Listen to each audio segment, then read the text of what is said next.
Hermanos, vamos a orar un momentito, ¿les parece? Vamos a hacer una breve oración antes del mensaje que voy a compartir con ustedes hoy, que como lo anuncié el otro día, vamos a estar hablando acerca de unos hermanos gemelos muy famosos, de los cuales se pueden aprender pues muchas cosas. Te damos gracias, Padre Santo, por esta oportunidad maravillosa que nos estás permitiendo tener en esta tarde de poder reunirnos junto con otros hermanos, sabiendo que hay centenares, miles de hermanos detrás de estas pantallas, de esas cámaras, que están siguiendo también en tiempo real el culto y van a escuchar tu palabra junto con los hermanos que estamos aquí. Pedimos, Señor, que llegue todo bien, la señal, que no se caiga, Señor, y que en el nombre de Jesús tu palabra nos ministre y nos hable hoy directamente a nuestros corazones. En el nombre de Jesús, amén. Vamos a comenzar la primera lectura del culto de hoy o de la reunión del mensaje por Génesis capítulo 25. Génesis capítulo 25. Sin lugar a dudas, la pareja de hermanos más famosa de toda la Biblia fue la pareja de Esaú o Esaf, como se llama en su idioma original, y Jacob. También hay otro hermano gemelo en el Nuevo Testamento, pero no conocimos nunca al otro hermano, solamente conocimos a uno. Tomás, Dídimo, la palabra Dídimo significa gemelo, era hermano gemelo de otro. ¿Por qué el Señor solamente llamó a uno y no llamó a los dos hermanos gemelos para ser discípulos de Cristo? No tenemos la respuesta, solo el Señor lo sabe. Pero que Tomás era hermano gemelo de otro, eso seguro. Pero en Génesis, capítulo 25, a partir del verso 19, leemos el nacimiento de estos dos hermanos gemelos. Y dice así la palabra del Señor. Estos son los descendientes de Isaac, hijo de Abraham. Abraham engendró a Isaac, y era Isaac de 40 años cuando tomó por mujer a Rebeca, hija de Betuel, arameo de Padán Aram, hermana de Labán, arameo. Y oró Isaac al Señor por su mujer, que era estéril, y lo aceptó el Señor y concibió Rebeca su mujer. Y los hijos luchaban dentro de ella y dijo, si es así, ¿para qué vivo yo? Y fue a consultar al Señor. Y le respondió el Señor diciéndole, dos naciones hay en tu seno, dos pueblos serán divididos desde tus entrañas. Un pueblo será más fuerte que el otro, y el mayor servirá al menor. Cuando se cumplieron sus días para dar a luz, he aquí había gemelos en su vientre. Y salió el primero rubio y era todo velludo como una pelliza. Y llamaron su nombre Esaú. Después salió su hermano trabada su mano al calcañar de Esaú. Y fue llamado su nombre Jacob. Y era Isaac de edad de 60 años cuando ella los dio a luz. La verdad que la vida de todos estos personajes, Abraham, Isaac, Jacob, Esaú, la verdad que es para hacer muchas películas y escribir muchos libros y novelas, porque cada uno de ellos nos enseñan cosas realmente extraordinarias, algunas buenas, otras malas, ejemplos a imitar, ejemplos a no imitar. Lo que me llama la atención es que a la edad de 39 años fue cuando Isaac fue llevado al monte Moriah para ser sacrificado por su padre Abraham sobre un altar. Al año siguiente, él se casa con una tal Rebeca, y dice la palabra de Dios que al poco tiempo se da cuenta de que su esposa es estéril. Y si os habéis dado cuenta, lo hemos leído esta tarde, cuando él se casa con Rebeca, dice que tenía 40 años, y oró por ella, pero cuando nacieron sus hijos, que yo sepa fueron los únicos dos que tuvieron, tenía 60 años. Si cuando tenía 40 años oró porque se dio cuenta de que su mujer tenía un problema, era estéril, y el Señor oyó su oración, ¿por qué hasta los 60 años no nacieron sus hijos? Dios tiene que esperar 20 años para responder a una oración tan importante, a una sanidad tan importante como es sanar a Rebeca. Lo que está bien claro que en esos 20 años el Señor obró tanto en la vida de Rebeca como en la vida de Isaac de una forma tremenda. Rebeca era muchísimo más joven que él, pero independientemente de la edad que pudieran tener, la Biblia nos dice la procedencia de esta mujer. porque Abraham tenía una carga en su corazón, y es que no quería que su hijo se casara con las mujeres de Canaán, porque lo podían echar a perder, podían llevar su corazón a la idolatría. Y Abraham tenía esa carga, tenía ese dolor, y le pide a su criado de confianza, Eliezer, cuyo nombre significa el Señor es mi ayuda o mi ayudador, que vaya a la tierra de la cual salió Abraham y allí busque una mujer idónea para su hijo Isaac. El viaje era muy largo, fue cargado con abundancia de oro, de plata, muchos camellos, y también el viaje de regreso duró muchísimo tiempo. El asunto es que logró encontrar a la mujer idónea para el hijo de su amo. Esta mujer se llamaba Rebeca. Era hija de un tal Betuel, familiar de Abraham. Pero tenía un hermano que se llamaba Labán. Y curiosamente, también en español lo podemos hacer. Si ustedes fijan su mirada en la Biblia, en el verso 20, el nombre Labán, ¿cómo se lee el nombre Labán al revés? ¿Cómo? Nabal. Y hay un versículo en la Biblia que dice, un salmo, dice el Nabal en su corazón, no hay Dios. Dice el necio en su corazón, no hay Dios. Esa es la palabra que más repite Abigail cuando va a interceder por su marido, ¿verdad? Que dice que era un Nabal, era un necio. Labán era todo un tramposo, le complicó la vida a Jacob muchas veces. Pero Jacob finalmente fue prosperado, fue bendecido. Pero volvamos al tiempo del parto, volvamos al tiempo del nacimiento. Su madre lo estaba pasando realmente mal, porque no era normal que estuvieran constantemente esos niños dentro del vientre peleándose, hiriéndose, golpeándose el uno al otro. El embarazo fue muy complicado hasta el punto que ella tiene que ir a consultar al Señor. Y el Señor le responde. Porque cada vez que nos refugiamos en Dios y buscamos palabra, buscamos orientación, el Señor siempre nos va a hablar. Y en esta ocasión le da el Señor una palabra que trajo, digamos, un cierto consuelo, pero al mismo tiempo es una palabra profética porque está dando el destino de lo que van a hacer estos niños. Llegó a decir que el mayor servirá al menor y que ella lo que realmente lleva en su vientre son dos estilos de vida diferentes, opuestos el uno al otro. Eran diferentes por fuera y eran diferentes por dentro. Y cada uno representa a una nación, a un pueblo, que curiosamente dice que uno será más fuerte que el otro.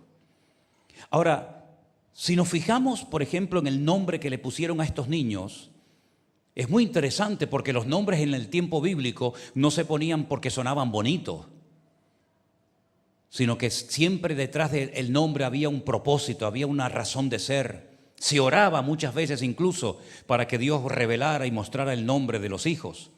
Y al primero le pusieron Esav, ese es el nombre en hebreo, Esav, que viene de Azui, y Azui significa hecho, algo que ha sido hecho.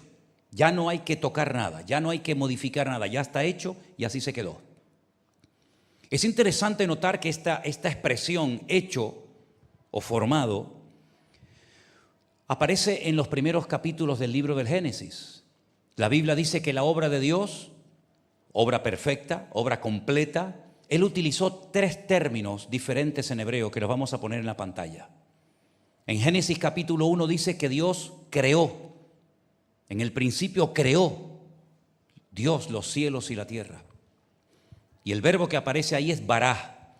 Cada vez que habla de crear, siempre se emplea la palabra o el verbo, el término bará. Cuando se habla de formar, de darle forma a algo que ya ha sido creado o va a ser formado, la palabra cambia y la tienen ahí en la pantalla, es yatzar. Pero hay una palabra muy interesante que es la palabra asá, de donde viene el término hacer, y de ahí viene el nombre de Esaú. Algo que fue hecho, algo que ya está completo, ya no se puede cambiar. Así como lo ves, así será toda su vida. Es interesante que la Biblia destaca que era un niño rubio. Realmente el hebreo no dice que era rubio, dice que era pelirrojo. Era muy velludo, como si fuera una pelliza, como si fuera una auténtica piel de animal. Podríamos decir en cierto sentido que cuando veían a ese niño casi recién nacido, es como si vieran a un hombre en chiquitito. Un hombre totalmente formado, con facciones de hombre, con pelos, con todo de hombre, pero en miniatura. Y es que su aspecto exterior, como un niño que ya está totalmente formado, nos habla acerca de cómo va a ser su carácter. En Esaú ustedes nunca van a ver un cambio. Esaú siempre fue igual. Sin embargo, si comparamos a su hermano con él, a Jacob, la palabra Jacob viene de Jacob, que significa perseguir o conseguir algo que quieres obtener. Y así fue la vida de Jacob siempre peleando, siempre luchando por algo que quiere conseguir, llámese bendición, llámese esposa, llámese herencia, lo que sea. En la vida de Jacob hay un esfuerzo continuo, hay siempre una pelea, hay siempre un querer alcanzar algo, aunque a veces los métodos que utilizó no eran todo lo correcto que digamos, pero vemos en Jacob que él quiere crecer, a él le interesa alcanzar la bendición. Es capaz de mentirle a su padre, es capaz de hacer ahí un medio negocio con su hermano, porque él lo que quiere es obtener la bendición a toda costa. Cuando pelea con aquel varón, dice la Biblia que estuvo toda la noche peleando, dice: no te dejaré hasta que no me bendigas. La vida de Jacob fue una lucha continua, fue una vida difícil y dura. Él mismo le dice eso a Faraón. Cuando él logra bajar a Egipto, el Faraón le dice: ¿cuántos años tienes? Y antes de decirle la edad, le dice: tengo pocos y malos. La vida de Jacob fue una lucha desde el vientre de su madre, prácticamente hasta que murió. Se llevó unas desilusiones, se llevó unos palos tremendos, tuvo muchos problemas con algunos de sus hijos. Una hija fue abusada por un tal Siquén, que era el hijo de Hamor, el rey de aquella ciudad. En fin, la vida de Jacob fue una lucha constante y permanente. Pero Jacob cambió. Vemos incluso que cambió por fuera y por dentro. La Biblia dice que aquel varón le descoyuntó la cadera y quedó lisiado, quedó cojo para toda la vida. De ahí la expresión: oh gusano de Jacob. Quedó como arrastrando la pierna. Pero también el Señor le cambió el nombre. Ya nunca más se le conoció como Jacob, el que suplanta, ¿no?, el que engancha por el calcañar a su hermano, sino que el Señor le llamó Israel. Y en la palabra Israel, en las primeras letras, está la palabra yashar, es decir, recto. Has caminado tal vez torcido, hay renglones torcidos en tu vida, pero ahora vas a caminar yashar, vas a caminar recto delante de Dios. Sin embargo, Esaú es todo lo contrario. Si ustedes leen todos los pasajes, los capítulos, los versículos que nos hablan, por ejemplo, de Esaú, nunca pronunció el nombre de Dios. Nunca. Jacob lo está mencionando constantemente. Esaú nunca fue un ejemplo para sus hijos. Si yo les preguntara a cualquiera de ustedes en esta tarde, dígame 2 o 3 nombres de hijos famosos que llegaron a ser personas importantes en la historia, descendientes de Esaú, no vais a poder nombrarme ni a uno. Ni a uno. El más famoso, que no era hijo, sino nieto de Esaú, ¿saben quién fue? Amalek. El peor enemigo que jamás ha tenido Israel. El que les atacó por la retaguardia. El que no viene de frente, el que no lo ves venir, sino que ataca a los cansados, ataca a la gente a traición, es traicionero. Ese fue el más famoso de la descendencia de Esaú. Ninguno más. Esaú no era una persona familiar. Después vamos a ver cuando se reencuentran los hermanos después de más de 20 años sin verse, que la Biblia dice que Jacob viene cargado de hijos, trae sus mujeres, trae sus camellos, sus ovejas, sus cabras, su ganado. Es un hombre familiar, es un hombre hogareño. ¿Cómo viene a ese encuentro?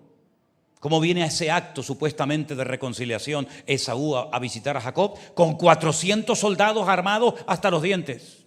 No trae mujeres, no trae nietos, no trae animales, no trae hijos. Es que realmente Esaú es un salvaje. La forma de hablar en el hebreo de Esaú es vulgar, habla mal, dice malas palabras. No es una persona familiar, es un salvaje. Es una persona que el peor error que cometió en su vida es que no aceptó los procesos de Dios en su vida. Y esto es tremendamente peligroso cuando nosotros dejamos de crecer o de desarrollarnos como cristianos porque abortamos la obra, el proceso que Dios quiere llevar en nuestras vidas. Esaú nunca quiso cambiar, nunca. Y tuvo la misma oportunidad que su hermano. Pero Esaú fue formado, fue hecho y acabado desde el primer día hasta el último. No hay en él arrepentimiento, no hay en él ningún cambio. Al contrario, con el paso del tiempo su descendencia se convirtió en uno de los peores enemigos del pueblo de Israel. Incluso cuando salen de la esclavitud en Egipto, no los deja pasar por su territorio, se opone a ellos. Hay un detalle muy significativo en la vida de estos hermanos, y es que dice que el padre Isaac amaba a Esaú.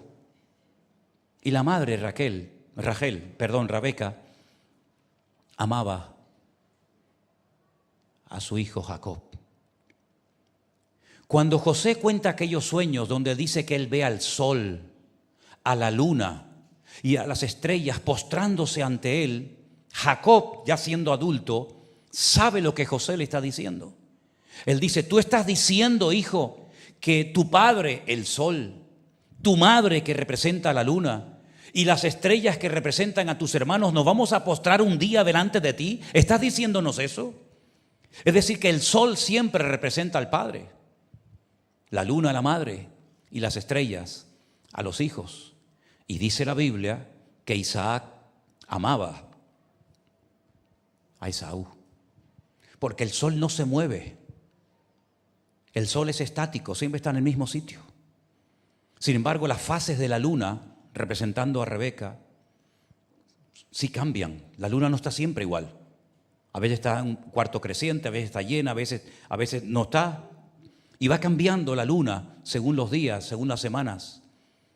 Y por eso podemos ver que incluso hasta en ese amor, en ese apego que tenía Isaac a su hijo, vemos que no hay cambios en él.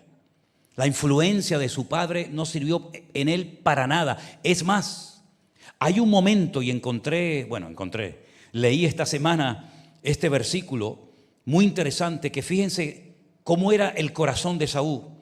Capítulo 27, verso 41 dice: aborreció Esaú a Jacob. Lo aborreció por la bendición con la que su padre le había bendecido.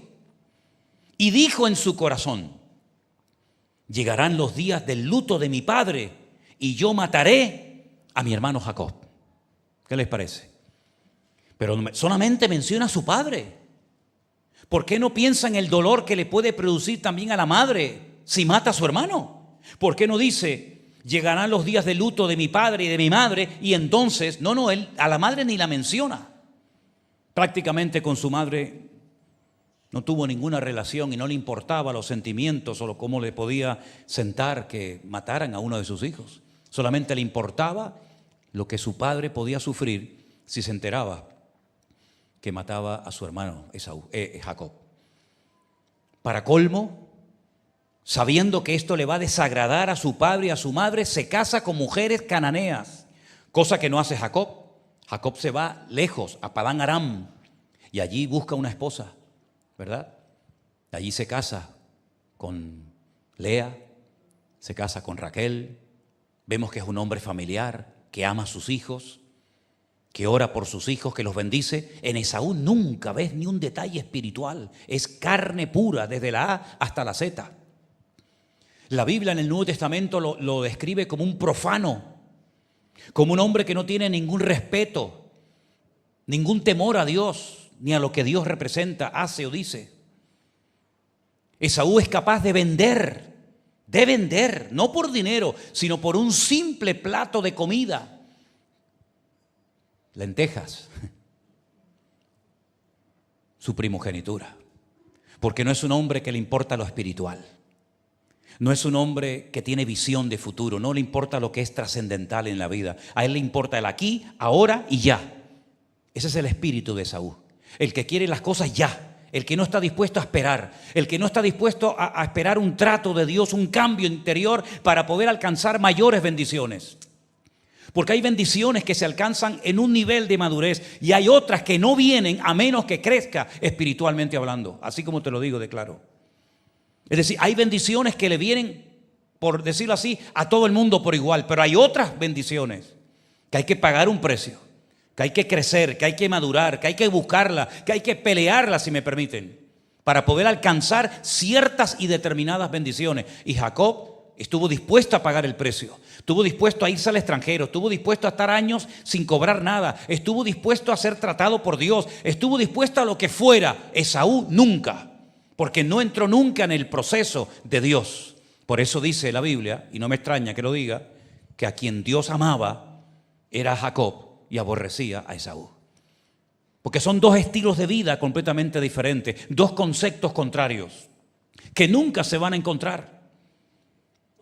Y es interesante notar, porque dice la Biblia que cuando por fin se encontraron después de más de 20 años sin verse, Jacob todavía tenía miedo en su corazón, porque sabía que Esaú tenía una característica que hace mucho daño a la gente que tiene ese defecto en su carácter, y es que era rencoroso. Esaú era una persona rencorosa, y las personas rencorosas son personas amargadas, y las personas amargadas y rencorosas son gente peligrosa, que contagian a los demás. Por eso toda la descendencia de Esaú fue un desastre. ¿Qué quedó de Esaú? Nada, absolutamente nada. Fíjate que Edom viene también de Adán, se escribe exactamente igual, salvo una pequeña letra. Adán y Edom es igual. Pero Adán, pronunciado así, es humano, ser humano, y Edom significa rojo, porque a Esaú le encantaba derramar sangre. No es una persona pacífica, no es una persona amorosa, como dije antes, no es familiar. Por lo tanto, ¿qué ejemplo le va a dar a sus hijos? Ninguno. Sin embargo, Jacob bendijo a sus hijos. Jacob ministró muchas veces a sus hijos. Jacob fue un ejemplo. La Biblia habla del Dios de Abraham, del Dios de Isaac, del Dios de Jacob. Nunca habla del Dios de Esaú, porque no tenía ningún Dios. Era un auténtico salvaje. Y estamos viendo cómo en estos dos muchachos, a pesar de que nacen en el mismo hogar, el mismo padre y la misma madre, son completamente diferentes por fuera y por dentro. Esaú, al rechazar el trato de Dios en su vida, fue una persona que lamentablemente se juntó con malas compañías. ¿Y saben ya lo peor de lo peor? ¿Saben con quién terminó casándose? Tenía varias mujeres, pero para colmo añadió un pecado más todavía a su vida. Como decía mi padre, Dios los cría y el diablo los junta. Se casó con una hija de Ismael. De Guatemala a Guatapeor. Con una hija de Ismael, otro salvaje, que la Biblia lo define así: Pere Adán, salvaje hombre. Se juntó la casa de Esaú, se juntó la casa de Ismael, y eso fue un cóctel molotov que hasta el día de hoy estamos viendo las consecuencias. Tremendo. El estilo de vida de Esaú es el que se ha extendido en la sociedad actual, donde la gente quiere todo ahora, rápido, y me enfado si tengo que esperar un ratito por ir a buscar una compra o ir al banco o al supermercado o hacer cualquier otra operación. Ese es el estilo de vida que impera hoy en día en la sociedad, en los jóvenes, en la gente hoy en día. No quiero esperar, tiene que ser aquí, ahora, rápido. Sin embargo, el de Jacob es poco a poco. Hay una expresión impresionante en el libro del Génesis, en el capítulo 33, que os la voy a poner ahí en la pantalla para que se la aprendan de memoria. Yo les voy a decir lo que significa, no se preocupe. En Génesis capítulo 33, el verso 14, cuando se produce esa reconciliación aparentemente, entre los dos hermanos que llevan años sin verse ni hablarse, Esaú está empeñado en que vaya con él. Le mete prisa, le dice: no, vente conmigo que yo te ayudo. Y Jacob le dice: mira, yo no puedo ir a tu ritmo. Escuchen bien esto. Yo no puedo ir a tu paso porque yo tengo mujeres, yo tengo niños, yo tengo animales. Fíjate que se preocupa hasta por los animales. A Esaú le da igual. Dice: si yo voy a tu ritmo, los voy a matar, los voy a agotar y al final voy a perder todo lo que he tardado más de 20 años en conseguir. Es decir, que por tus prisas, Esaú, estás como estás. Por tus prisas, por tus carreras, por no saber esperar, Te ha pasado todo lo que te ha pasado en la vida y más que te va a pasar. Pero yo no puedo ir a tu ritmo, porque si tú me obligas a vivir un estilo de vida diferente al que yo he querido vivir, yo voy a terminar destruyendo a mi familia. Yo voy a terminar matando a los animales y bajo ningún concepto yo voy a aceptar ir a tu ritmo. Y entonces cuando aparece la frase en el verso 14, Génesis 33, 14, pase ahora mi Señor delante de su siervo y yo iré poco a poco, al paso del ganado que va delante de mí y al paso de los niños hasta que llegue a mi Señor a Seir. Yo iré etnalá leití. Esa es la frase. Yo iré etnalá leití. Yo iré poco a poco, paso a paso, al ritmo que me marca, pues en este caso mi familia y los animales, y no al ritmo que tú me estás imponiendo a mi vida o intentas imponerme.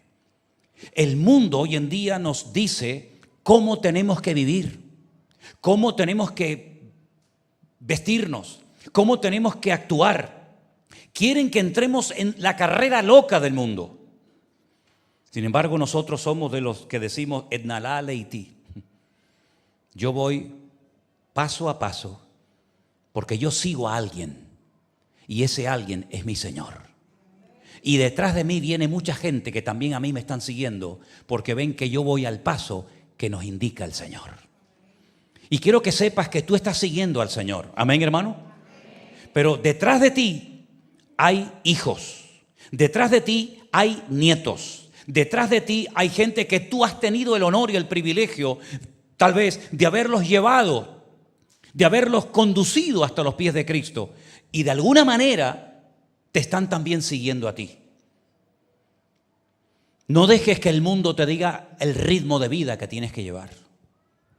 No dejes que el mundo te imponga su ritmo, porque tú vas al paso que te indica el Señor. Y puse ahí no solamente la frase, sino un número. Ustedes saben que en hebreo las letras tienen un valor numérico. Ponlo otra vez, por favor. Las letras tienen un valor numérico. Y si ponemos el valor numérico de cada una de las letras en hebreo y de toda esa frase, etnalá leití, el valor es 541. Y saben que el nombre Israel, si sacamos y extraemos el valor numérico del nombre Israel, da exactamente igual 541. En otras palabras, es el Señor el que tiene que decirnos si tenemos que pararnos, correr, hablar, sentarnos, llorar, reír o lo que sea. Nosotros no vamos por la vida como un caballo desbocado, impulsado por emociones y sentimientos o por modas, manipulado por los medios de comunicación, sino que nosotros vamos siguiendo los pasos que nos va trazando el Señor Jesucristo. Y si otro va más rápido que tú y te adelanta, no te preocupes. El Señor tiene un plan y un propósito para cada uno de nosotros. Y a unos les hace correr más que a otros. Y a otros los pone en un área y a otros los pone en otro área. Pero sea como sea, pídele de corazón al Señor: Señor, yo quiero aceptar y gozarme en los procesos y en los cambios que tú tienes preparados para mi vida. Hasta el nombre ya dije que le cambió. Ahora te vas a llamar diferente. Ya no te van a llamar Jacob, sino que ahora vas a ser Israel. Y si uno estudia la descendencia de Jacob o de Israel, claro que podría uno nombrar no uno, ni dos, ni 100, ni 200. Podría nombrar miles y miles de personas que fueron bendecidas, que fueron descendientes de Israel y que impactaron la historia. Y el que más impactó la historia y el que más cambió, que salió de los lomos de Jacob, de los lomos de Israel, ¿saben quién fue? Nuestro amado y querido Salvador, nuestro Señor Jesucristo. Dale un fuerte aplauso a Él en esta noche. A Él, aleluya, exaltamos y glorificamos. Gloria a Dios. Todas las características de Saúl son muy desagradables, hermanos. Era una persona tosca, vulgar, chabacana, mal hablada. siempre rodeado de lo peor, de las peores compañías, pero no para cambiarlas, sino para ser uno más entre ellos. Esaú, como dije antes, no fue un hombre familiar, no fue un buen padre, no fue un buen abuelo. Esaú realmente es un estilo de vida que nos debería de dar, permítame la expresión, asco. Deberíamos de rechazar cualquier actitud de Esaú en nuestras vidas. Esa persona vengativa, rencorosa, amargada, siempre pensando en lo malo, porque no acepta lo que un día Dios dijo, que el mayor serviría al menor. No acepta lo que Dios declaró. No acepta lo que Dios le reveló a su madre cuando estaban peleando los hermanos en el vientre. No acepta que el Señor dijo que un pueblo sería más fuerte que el otro. Pero a pesar de eso, vemos que Jacob le tenía cierto temor. Y entonces él, para el día del reencuentro, que se tiene que producir ese reencuentro, la Biblia dice que lo que hizo fue irse solo a orar. Cuando tengas miedo, cuando tengas una inseguridad en tu vida tremenda, cuando tengas miedo de perder tal vez los privilegios, los valores, las bendiciones que el Señor te ha dado, no alimentes tu miedo, sino alimenta tu fe orando a solas en la presencia del Señor. Y dice que el Señor le habló, el Señor lo consoló, le vinieron a la mente promesas que el Señor le había dado cuando tuvo que huir para salvar su vida de su hermano. Y entonces dice que orando le vino al corazón hacer algo muy interesante, y es darle a su hermano Esaú un montón de animales como señal de que iba en serio y que quería la paz y reconciliarse con su hermano. Hizo varios campamentos, pero quiero destacar algo en cuanto a esto muy interesante. Si vienen conmigo al capítulo 32 del libro del Génesis, donde ya se está preparando Jacob para el encuentro con su hermano Esaú, dice que Jacob siguió su camino y le salieron al encuentro ángeles de Dios. Este hombre tuvo varios encuentros con ángeles a lo largo de su vida. Ahora dice que le salen al encuentro ángeles de Dios, pero una noche durmiendo también vio una escalera donde subían y bajaban ángeles de Dios. Y dice que Jacob los vio y dijo: campamento de Dios es este, y llamó el nombre de aquel lugar Mahanaim. Es interesante notar porque en hebreo campamentos en plural no se dice Mahanaim, sino Mahalot, como dice en el versículo 8. Y dijo: si viene Esaú contra un Mahalot, si viene contra un campamento y lo ataca, el otro campamento escapará. Él lo que está haciendo es destacar que el campamento donde está la gloria, la presencia del Señor en su vida, hay que llamarlo de una forma diferente para destacar que en ese lugar la presencia de Dios es tan poderosa que hasta ángeles de Dios vienen a visitarlo. Y cuando él se está preparando en oración y comienza Esaú a ver que le llega gente con animales, y después le llega otro campamento de gente con más animales y otro campamento con más animales, Esaú no da crédito y hay un momento en el que él pregunta: ¿pero qué pretendes con todo esto? ¿Cuál es tu intención con tantos campamentos, con tanta oveja, con tanta cabra, que no vienen todos juntos, sino en varias sesiones? Cada campamento anunciaba que Jacob venía. Cada campamento de niños, de mujeres y de animales era como un botón de muestra del amor, del deseo genuino que había en el corazón de Jacob de reconciliarse con su hermano. Aquellos mensajeros que iban y le decían: mira, estas ovejas, estas cabras y estos camellos son para ti de parte de tu hermano. Y cuando en el horizonte volvía a ver otro montón de ovejas y otro montón de animales, y le decían: esto es un regalo que tu hermano te hace, porque tu hermano va a venir. Es interesante notar que a lo largo de nuestra vida, cuando nosotros nos preparamos como iglesia en oración, en comunión con el Señor comienza a mandar sobre nosotros bendiciones. Pero detrás de las bendiciones, el que viene es el que bendice. Y hay gente que se queda con las bendiciones, pero se olvidan del que da las bendiciones.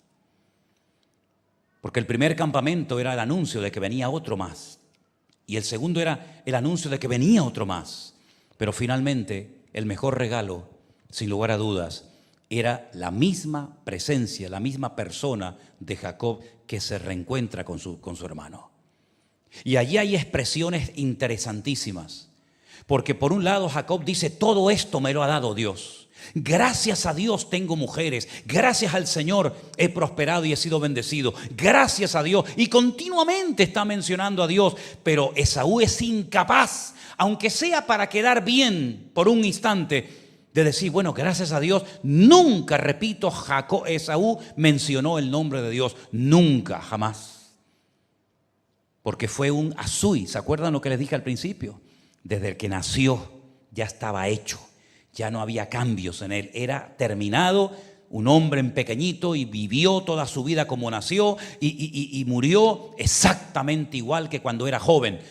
La vida nos cambia a todos, físicamente, espiritualmente, ¿sí o no, hermanos?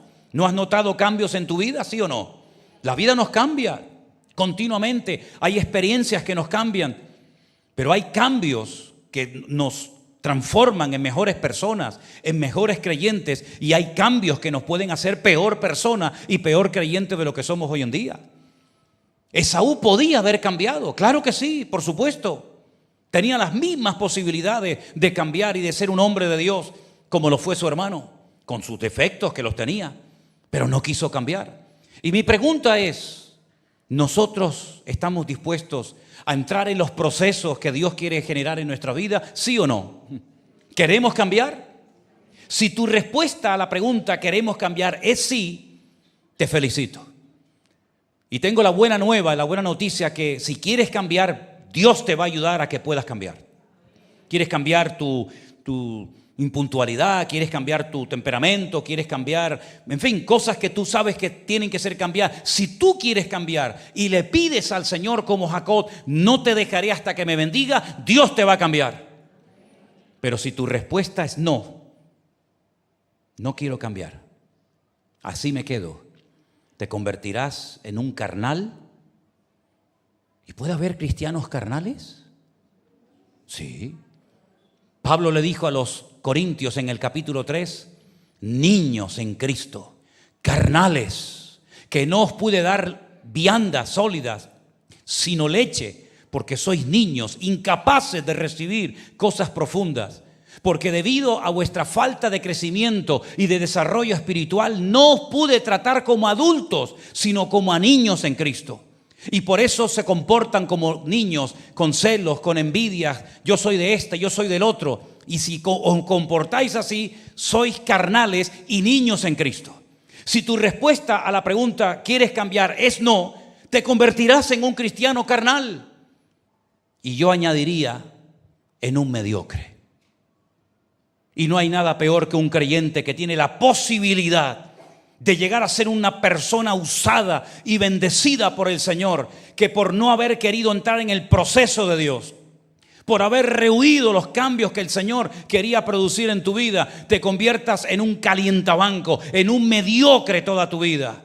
Mediocre en la hora de orar, mediocre en la hora de tocar, mediocre en todo lo que hagas y en todo lo que digas. Y si quieres saber qué nivel de cristiano eres hoy en día, mira la cara de tu hijo, mira a tus hijos.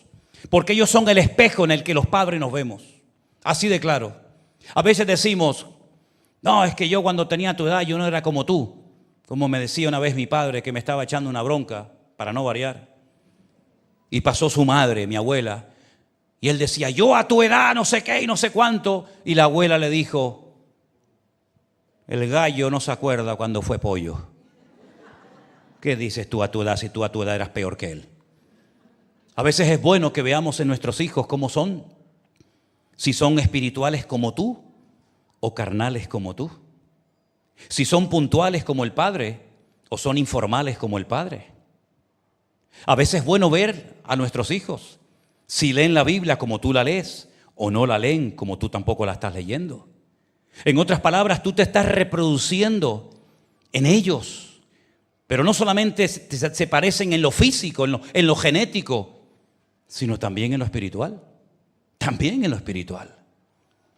Y por eso Esaú, ¿qué fue lo que reprodujo? Gente carnal, sanguinaria, vengativa y rencorosa toda su vida. Hasta el punto que el peor enemigo que jamás ha tenido Israel se llamó Amalek. ¿Y de quién era Amalek? Hijo del hijo de Esaú. Era el nieto de Esaú. Eso fue lo que produjo. Un enemigo terrible, que fue el primer enemigo que se atrevió a pelear contra Dios, contra el trono de Dios.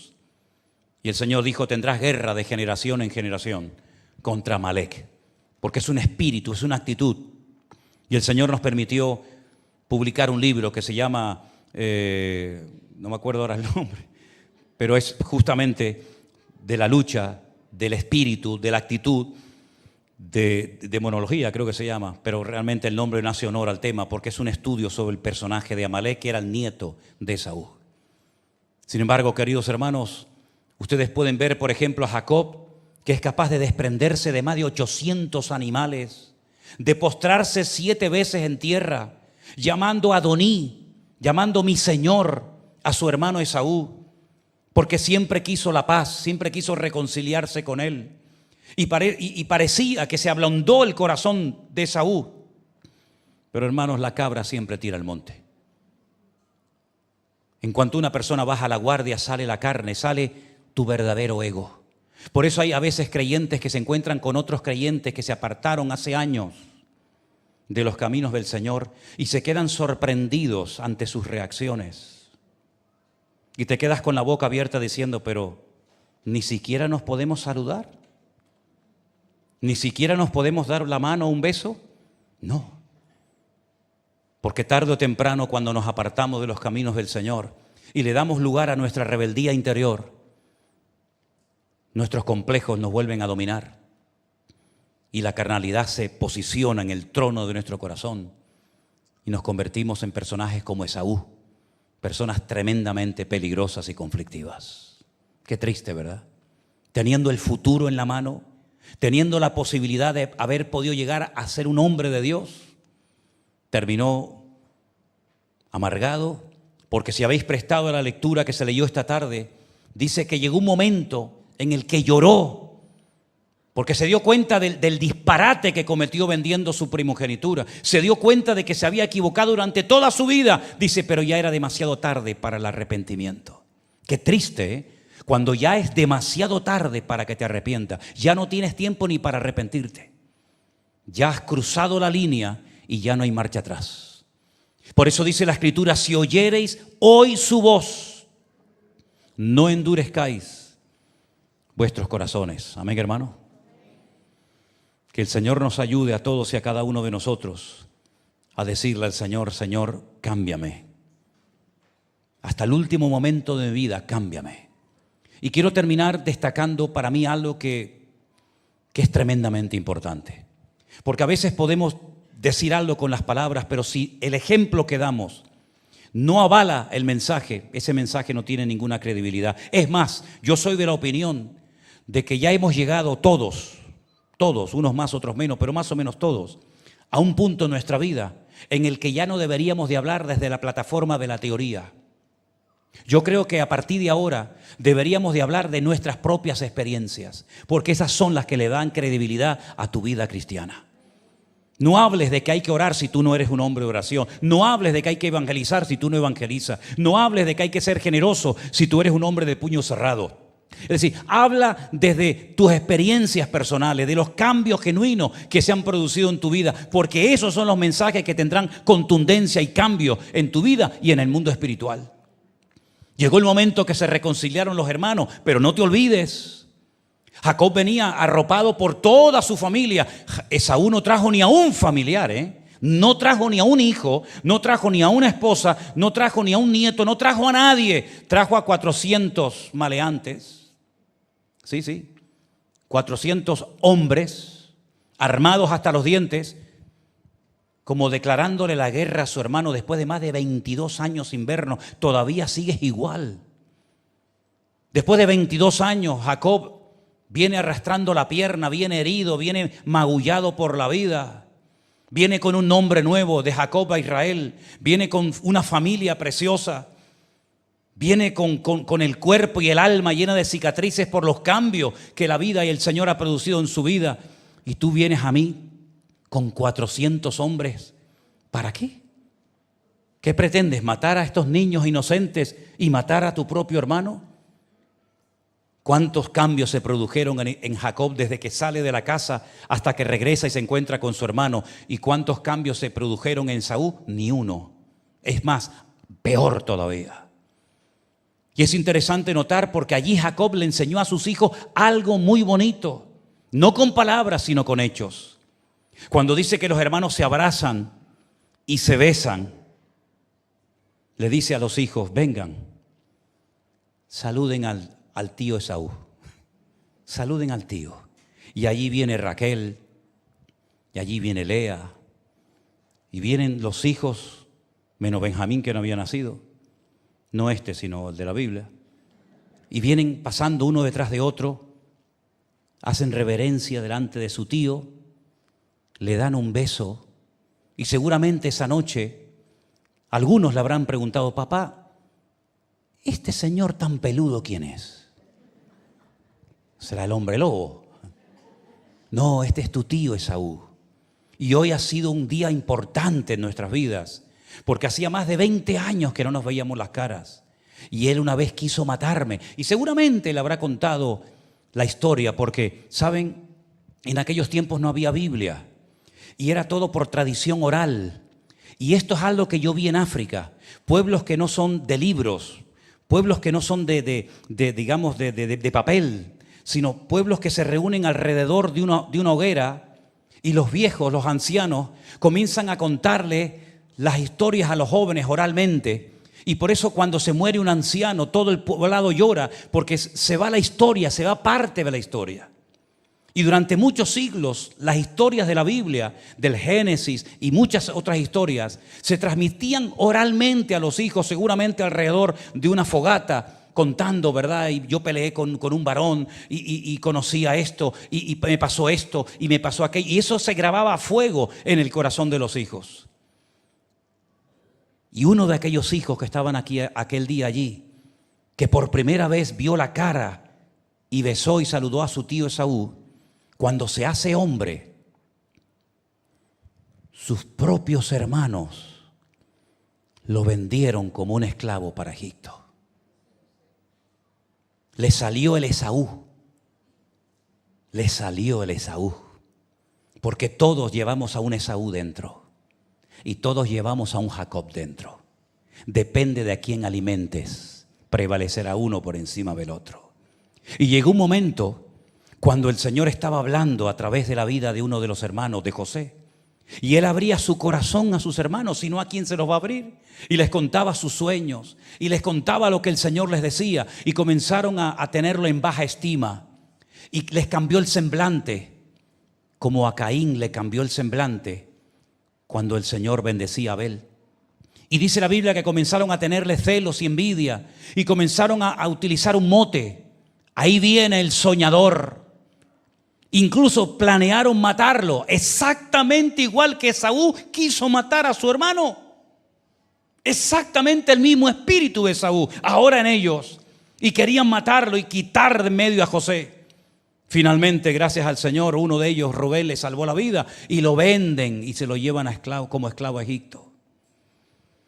Pero años más tarde se tiene que volver a producir el reencuentro, ya no el de Jacob con Esaú, que ya se ha producido tiempo atrás. Ahora es el reencuentro de los hermanos que han vendido a José con José, que es un hombre importante, un hombre bendecido, porque él sabe que no lo llevaron sus hermanos a Egipto, sino fue la mano y la misericordia de Dios. Y es como que se repite la historia. Rechazado por el hermano, tengo que huir, buscarme la vida, pero vengo bendecido, vengo transformado. Ahora José otra vez es rechazado por sus hermanos, a punto de que lo maten, pero ahora Dios lo ha bendecido, Dios lo ha prosperado, y ahora vienen sus hermanos al reencuentro. Y entonces dice la Biblia que es allí donde José perdona y se reconcilia con sus hermanos. ¿Dónde aprendió esa lección? ¿En qué iglesia la aprendió? ¿En qué escuela dominical le enseñaron que hay que perdonar? En ninguna. Pero sí la aprendió en el hogar. Sí aprendió que su hermano, que su tío estuvo a punto de matar a su padre, pero se produjo la reconciliación. Y entonces, así como Jacob bendice y prospera a sus hermanos, ahora José prospera y bendice a sus hermanos, llamándolos y dándoles las mejores tierras de Egipto, donde viven mucho tiempo como si fueran auténticos millonarios. Hay lecciones en la vida que no las enseñes con tus labios, enséñalas con tu vida y con tu testimonio. Que el Señor nos ayude a decirle: Señor, yo quiero entrar en tu proceso y quiero que tú cambies mi vida, porque yo no quiero ser como el sol que siempre está igual. Si tengo que cambiar, y si me tienes que moldear, y si me tienes que triturar y moldearme por medio de pruebas, les recuerdo que la Biblia dice que aunque era hijo, por lo que padeció, aprendió obediencia. Y se refiere al Señor Jesús. ¿Cuánto más el Señor tendrá que obrar en nuestra vida? Hasta el último minuto de nuestra vida, el Señor tendrá que moldearnos y hacernos a la imagen de su Hijo Jesús. ¿Cuántos dicen amén? Cierra tus ojos ahí donde estás. Y en esta tarde dile al Señor: Señor, ayúdame, Padre, ayúdame, Señor, a no huir de tu trato, a no huir del trato, de los cambios que tú quieres llevar a cabo en mi vida, Señor. Yo estoy dispuesto a ir en la de ti, poco a poco, paso a paso, al ritmo que tú me vas marcando. No voy a correr más de la cuenta. No voy a precipitarme. No voy a actuar en la carne por un impulso, por una emoción pasajera, sino que solamente me voy a mover por tu Espíritu Santo que mora en mí. Porque dice la palabra del Señor que los verdaderos hijos de Dios son los que son guiados, dirigidos, controlados por el Espíritu de Dios. Estos son los verdaderos hijos de Dios, dice la Escritura. Así que, mis queridos hermanos, oremos en esta tarde al Señor para que el Señor arranque de nuestra vida toda actitud de Esaú y que no nos veamos ya hechos, formados, terminados, sino que todavía digamos: ay de mí, Señor, ay de mí, Señor. Como dijo aquel profeta: ay de mí, que siendo hombre inmundo de labios he visto tu gloria. Ay de mí sin anuncio el Evangelio, porque la obligación me ha sido impuesta. Ay de nosotros cuando huimos y queremos escapar, salir corriendo de un cambio, de un proceso que Dios quería hacer en nuestra vida. Ay de nosotros cuando pensamos que cambiando de iglesia ya arreglo el problema. Y el problema te lo llevas a donde vayas. ¿O es que no vemos a gente que se ha ido de iglesias y están igual o peor que antes de irse? Porque el que cambia no es la iglesia, el que cambia es el Señor. Es el que trae libertad a tu vida, el que trae libertad a tus pensamientos, el que trae libertad de verdad a tu corazón.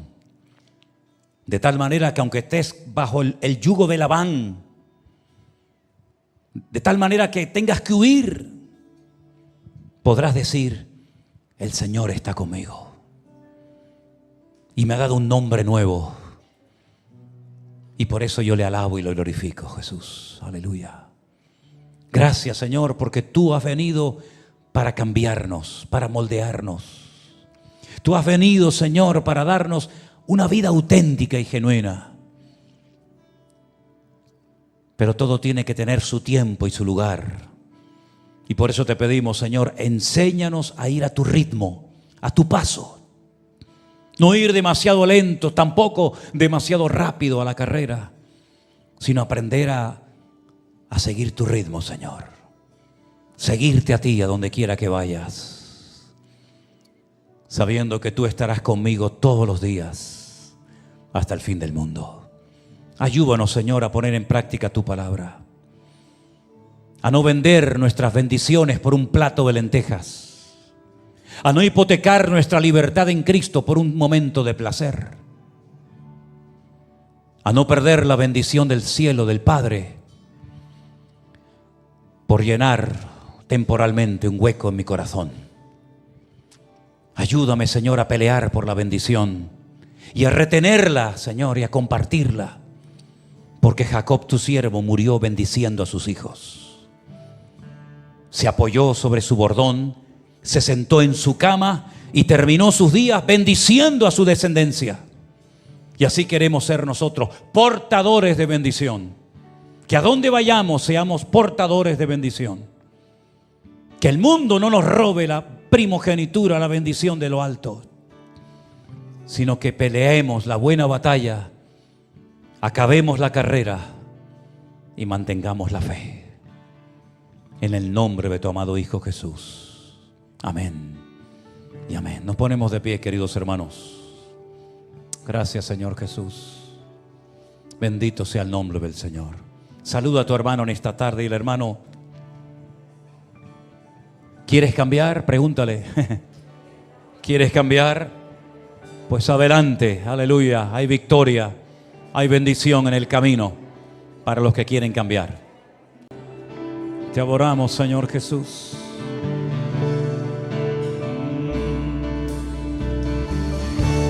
Aleluya. Te alabamos, Señor, te alabamos. Bendito sea el nombre de nuestro Dios. Aleluya.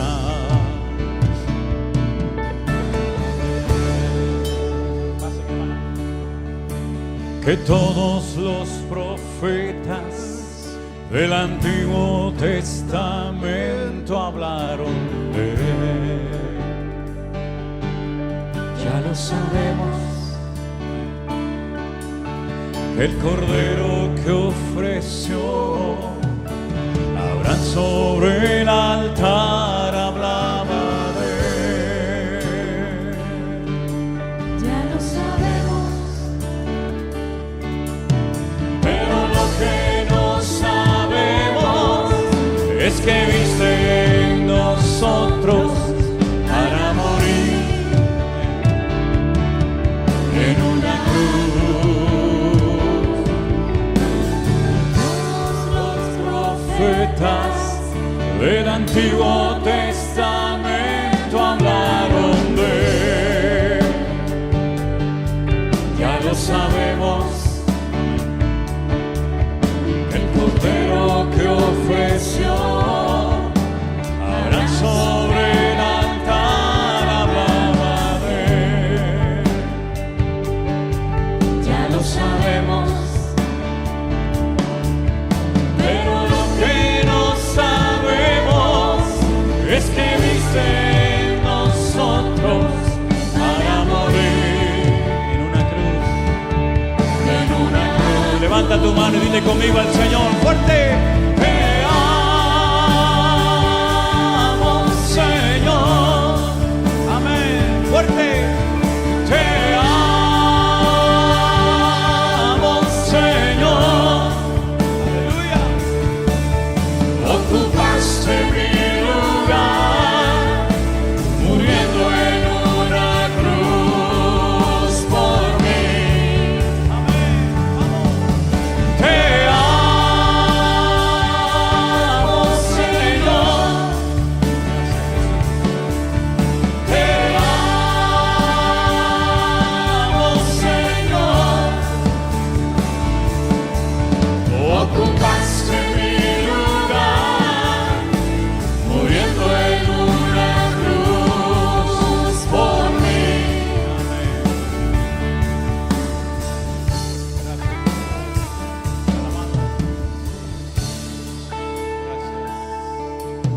Que el maná que en el desierto alimentó a su pueblo hablaba de él. Ya lo sabemos. ya lo sabemos, El agua de la roca. el agua de la roca Que sació a Israel hablaba de él. ya lo sabemos, Pero lo que no sabemos es que viste en nosotros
a Dios. Gracias, Jesús. Nuestro hermano Jerónimo, si puedes pasar un segundito para despedirnos en oración. Nos vemos, Dios mediante, el jueves, si Dios lo permite. ¿Les parece, hermanos? Gracias al Señor por estas gotitas de lluvia que han caído. Y espero que caigan más, pero sobre todo lluvia del cielo, lluvia de bendiciones del Señor, que es lo que todos anhelamos. Amén. Jerónimo. Amén, hermanos, oramos para despedirnos. Padre, te damos gracias una vez más, Señor, por este servicio, por este tiempo de tanta bendición para nuestras vidas, de tanta edificación, donde has hablado, Señor, a lo profundo de nuestro corazón. Padre, queremos poner delante de ti una vez más nuestra vida, Señor, nuestra familia, Señor, esta semana que tenemos por delante. Señor, que nos encuentres en el centro de tu voluntad, en tus caminos, en tus planes, en tus propósitos eternos. Señor, somos el barro y tú eres el alfarero. Toma nuestras vidas una vez más, Señor, en el nombre de Jesús de Nazaret, y que podamos siempre estar en tus propósitos, en tus caminos santos, Dios mío. En el nombre de Jesús de Nazaret, todo lo dejamos en tus manos y te damos gracias una vez más, Padre, en el bendito nombre de Jesús. Amén y amén. Dios les continúe bendiciendo, hermanos.